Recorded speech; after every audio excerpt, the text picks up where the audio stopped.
वो चौधरी साहब ने सामने दसिया ही नहीं क्या भी हीरा है और आज की मशीन दौरान तो पास करना में मशीन में कर तो जाएगी चलो अच्छा चल पटवा चलो हाथ से अच्छा दियो कहना हाथ छाटे ओए अच्छा दियो ओ भगवंता ए मेरी धी है चौधरी साहब कानू है कल जच्ची नहीं आज तक लोगों के धियां भैणां दे सोधे करता रहा आज अपनी धी जट भी आई ते कलेजा न्यू आ गई ओए अच्छा दियो इते मैं तेन गोली मार दूंगा और रहने दे अपनी जगह तो हिलदे कोई ना नहीं ते पाकिस्तान दा शेर ਤੁਹਾਨੂੰ ਪੁੰਨ ਕੇ ਰੱਖ ਦੇਗਾ ਓਏ ਤੁਸੀਂ ਸਾਰੇ ਕਾਨੂੰਨ ਦੀ ਫੇਰ ਤੇ ਜੋ और फजलू बदलो नहीं सब इंस्पेक्टर बदल दे बदलू मेरी छेड़ तेरा प्रस्ताव मिला करे मेरी छेड़ तेरी किने चलो तू कानून के सामने प्रस्ताव कर रहे नशैया तू नशे नहीं स्पेशल ऑफिसर ऑफ पुलिस आमद काशिफ खान तेरा खेल खत्म हो गया चौधरी पूरे पिंड वाले दी रला विच जेड़ा शहर बोलना सी तोल लिया तू इन्हां दी इज्जत नाल खेलदा रहा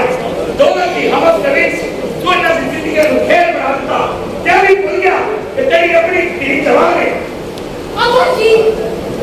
सारी जिंदगी किसी लोगों ने लगा नशे का फ्लैट होते रहे कि एनी जोर कमान के बाद की मिलया जिल्ला का रसवाई मैंने शर्म आ रही है तानू अपना आपा जी कर लिया और तुमने माफ कर दे माफी ते तू सब तो मंगनी है जेदी मखलूक नाल तू जुल्म कीता है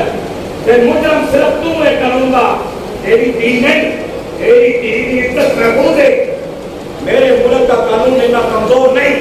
कि कोई दरिंदा सिर्फ इंसान इज्जत की चार दीवारों को फाड़ सके ले चलो ए नानू चलो चौधरी बकरे की मां कब तक खैर बनाएगी ले गई ये चलो चौधरी तू कोई नाच के बहा दे तू कितने जा रहे हैं सॉरी मैं माफ कर दिया अच्छी काशफ डीएसपी मैं तेरे वास्ते कुछ नहीं कर सकता है मेरा छोटा भाई क्योंकि मेरे अब्बा को पता नहीं सी कितने गलती कर बैठे एसपी इन्वेस्टिगेशन काशफ भट्ट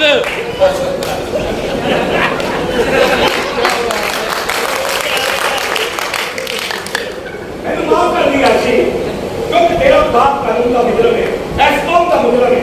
मैं उन कभी छाड़ नहीं सकता अगर मेरा प्यो भी होता तो मैं अपनी ड्यूटी निभाई थी ਉਹਦੇ ਨਾਲ ਬਰਾਬਰ ਨਹੀਂ ਸੀ ਕਰਨੀ ਮੈਨੂੰ ਇਜਾਜ਼ਤ ਦੇ काशी मैंने ये काशफ साहब रिश्वत नहीं लेनी तू सारे वाले किए करते नहीं तू मैंने कीते सी जिस तरह को ਮੈਨੂੰ ਦੇਖ ਰਹੀ है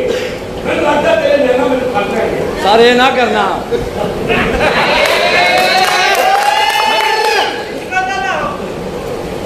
याद करो सुधरे